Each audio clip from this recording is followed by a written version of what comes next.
போன வீடியோவில் நாரத முனிவர் வந்து பிரம்மர் கிட்ட வந்து திரேதாயுக புருஷனை பற்றியும் திரேதாயுகத்தை பற்றியும் சொல்லுங்க அப்படின்னு சொல்லி கேட்டிருந்தாரு. அதுக்கு பிரம்மன் வந்து திரேதாயுகத்தோட ஆயுட்காலம் அப்படிங்கிறது 12,96,000 வருஷமாக இருந்துச்சு அப்படின்னு சொன்னார்.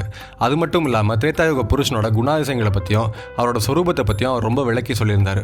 திரேதாயுக புருஷனோட குணாதிசயங்களுக்கு இணங்க அந்த யுகத்தில் வந்து அதீதமான வீரர்கள் வந்து தோன்றுறாங்க. அதே வீரர்கள் வந்து யாக காரியங்களுக்கும் அவங்களோட கடமைக்கும் ரொம்ப அதிகமான முக்கியத்துவம் கொடுத்துருந்தாங்க. இந்த திரேதாயுகத்தில் தான் வந்து அதிகமான பிராமணர்கள் வந்து யாக காரியங்களையும் ஈடுபட ஆரம்பித்தாங்க. இந்த திரேதாயுக புருஷன் கையில் வந்து ஒரு கோடாரி இருந்துச்சு. அது எதுக்கு அப்படின்னா தன்னை எதிர்த்து வரவங்க, அதாவது தன்னோட சுபாவத்துக்கு எதிர்மறையாக இருக்கிறவங்கள அழிக்கிறதுக்கு தன்னோட சுபாவம் கொண்டவங்களுக்கே வந்து அந்த சக்தியை கொடுக்கறது விதமாக அவர் கையில் ஒரு கோடாரி வச்சிருந்தார். அதே மாதிரி தான் அந்த யுகத்தில் வந்து பல அவதாரங்கள் மகாவிஷ்ணுவால் எடுக்கப்பட்டிருந்துச்சு. அதில் ஒன்று தான் பரசுராம அவதாரம், ராம அவதாரம். இந்த 2 அவதாரத்தை வச்சு அந்த யுகத்தை வந்து சமநிலைப்படுத்தினார்.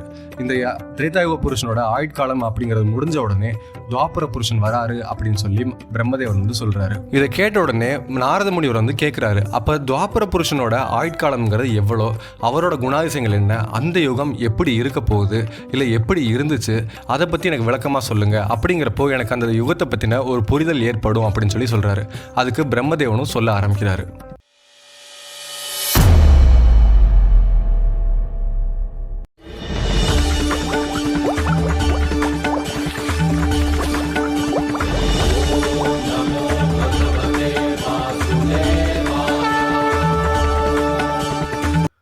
பிரம்மதேவர் நாரத முனிவரை பார்த்து சொல்றாரு, திரேதாயுகம் முடிஞ்ச உடனே திரேதாயுக புருஷர் அவர் கிளம்பிட்டாரு. அதுக்கப்புறம் இந்த பிரபஞ்சத்தில் வந்து துவாபர புருஷன் வந்து அவரோட ஆட்சி அதிகாரத்தை செலுத்த ஆரம்பிச்சாரு. அப்போ இந்த அண்டத்தில் துவாபர யுகம் வந்து ஆரம்பிச்சது. அந்த துவாபர யுகத்தோட ஆயுட்காலம் அப்படிங்கிறது வந்து 8,66,000 ஆண்டுகள் அப்படின்னு சொல்லி சொன்னாங்க. அது மட்டும் இல்லாமல் இந்த துவாபர புருஷன் வந்து ரொம்ப பார்க்கறதுக்கே விசித்திரமாக இருந்தார். ஏன்னா இவர் திரேதா புருஷன் மாதிரி இல்லாமல் இவர் சுத்தமான ஒரு வீரனை மாதிரி காட்சி கொடுத்தாரு. அவர் கையில் வந்து கத்தியும் ஈட்டியும் வச்சிருந்தாரு, இன்னொரு கையில வில்லும் அம்பு வச்சிருந்தாரு. இதனால இவரோட சுபாவங்கள் அப்படிங்கிறது ஒரு வீரனை போலவே இருந்துச்சு. திரேதாயுகத்துல திரேதா புருஷன் வந்து அவர் பார்க்கறதுக்கு வீரனமா இருந்தாலும் அதீதமான யாக காரியங்களுக்கு அவர் முக்கியத்துவம் கொடுத்தாரு.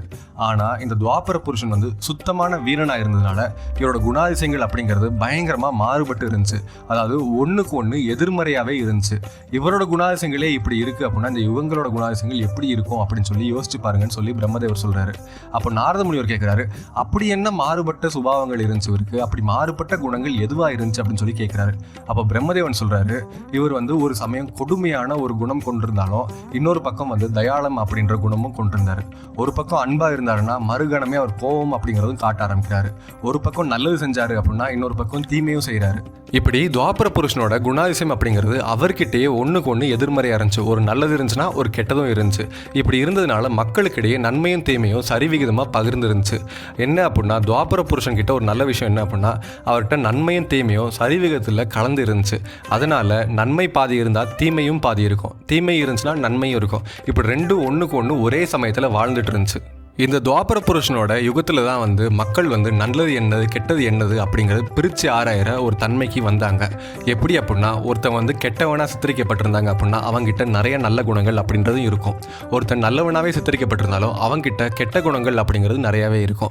இப்படி 2மே சரிவேகத்தில் இருந்ததுனால மக்கள் வந்து எது நல்லது எது கெட்டது, எது தர்மம் எது அதர்மம், எது நீதி எது அநீதி அப்படிங்கிறத பிரித்து ஆராயிற தன்மையை வந்து அவங்க பெற்றிருந்தாங்க. இந்த யுகத்தில் தான் வந்து மகாபாரதம் அப்படிங்கிற மிகப்பெரிய போர் நடந்துச்சு. இந்த யுகத்தில் கிருஷ்ண அவதாரம் அப்படின்ற அவதாரம் வந்து மகாவிஷ்ணுவால் எடுக்கப்பட்டிருந்துச்சு. அதை எடுத்து எப்படி அநீதிக்கு எதிர்த்து போராடி நீதியை வாங்குறது அப்படிங்கிறத கிருஷ்ண பகவான் வந்து மக்களுக்கு அழகாக எடுத்து சொல்லியிருப்பாரு. அது மட்டும் இல்லாமல் இந்த துவாபர யுகத்தின் மூலமா கிருஷ்ண பகவான் வந்து மகாபாரதத்தில் பகவத்கீதை அப்படின்ற ஒரு பெரும் உபதேசமும் கொடுத்துருந்தாங்க. இந்த பகவத்கீதை மூலிமா மக்கள் வந்து எது நீதி எது அநீதி, எது தர்மம் எது அதர்மம் அப்படிங்கிற தெளிவாக புரியும் விதமா அந்த உபதேசங்கள் வந்து கொடுக்கப்பட்டிருந்துச்சு. இந்த துவாபர யுகத்தில் கிருஷ்ணாவதாரம் மட்டுமே இருந்துச்சா அப்படின்னு பார்த்தோம் அப்படின்னா அது மட்டும் கிடையாது. இந்த யுகத்தில் தான் வந்து வேதவியாசர் அப்படின்ற வியாச முனிவரும் பிறந்திருந்தாரு. மகாவிஷ்ணுவோட அம்சமாக இருந்த வியாச முனிவர் தான் வந்து ஒரே வேதமாக இருந்ததை 4 வேதங்களாக பிரித்து எழுதினாரு. இந்த வேதவியாசருக்கு அப்புறம் தான் வந்து புராணங்கள் அப்படிங்கிறது ரொம்பவே எழுதப்பட்டு இந்த வேதவியாசரால் 4 வேதங்கள் பிரித்து எழுதப்பட்டு அது 4 திசையிலும் வந்து பிரபலமாக செஞ்சது. இந்த யுகத்தில் வந்து மக்களோட மனநிலை எப்படி இருந்துச்சு அப்படின்னா, எந்த ஒரு விஷயம் இருந்தாலும் சரி, நமக்கு தர்மம் வேணும் அப்படின்னா அதை போராடி மட்டும்தான் நம்ம கேட்க முடியும் அப்படின்னு சொல்லி அவங்க ஒரு மனநிலைக்கு இருந்தாங்க. அதனால் தனக்கு இழைக்கப்பட்ட அநீதியை எதிர்த்து எல்லாருமே போராட்டத்துக்குள்ளே இறங்குனாங்க. மகாபாரத போர் அப்படிங்கிறதே அதுக்கு அடிப்படையில் தானே வந்துச்சு.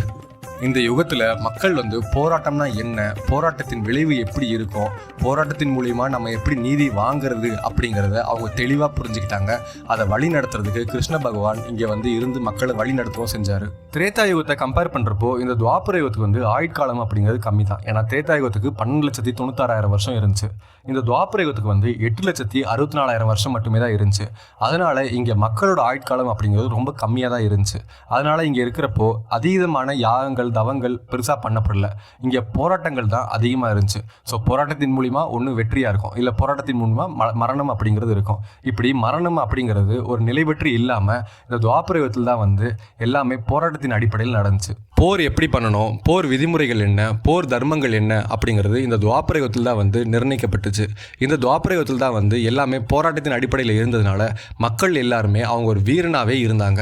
அவங்க வந்து எதுவாக இருந்தாலும் சரி, நம்ம உடல் பலத்தாலேயும் நம்ம மனோபலத்தாலேயும் தான் அடைய முடியும் அப்படின்ற ஒரு சுபாவம் இருந்துச்சு. இது எல்லாமே அந்த துவாபர புருஷனோட சுபாவம் தான். ஏன்னா அவர் தான் வந்து அவரோட உருவமே வந்து ஒரு மிகப்பெரிய வீரனை போல் அவர் காட்சி கொடுத்தாரு. அவர் கையில் கத்தியும் ஈட்டியும் இன்னொரு கையில் வில்லும் அம்பு இருந்துச்சு. இது எதை குறிக்குது அப்படின்னா, உங்களுக்கு ஒரு விஷயம் வேணும் அப்படின்னா அதை போராடி மட்டும்தான் நீங்கள் அடைய முடியும். அந்த போராட்டம் அங்கே அப்படிங்கிறது தர்மத்தின் வழி இருக்கா, அந்த தர்மத்தின் வழியாக உங்களுக்கு நீதி அப்படிங்கிறது கிடைக்குதா, வலியவர்கள் வந்து கஷ்டப்படுறவங்களுக்கு நீதி வாங்கி கொடுக்குறாங்களா அப்படிங்கிறதா இந்த யுகத்தோட தர்மமாக இருந்துச்சு.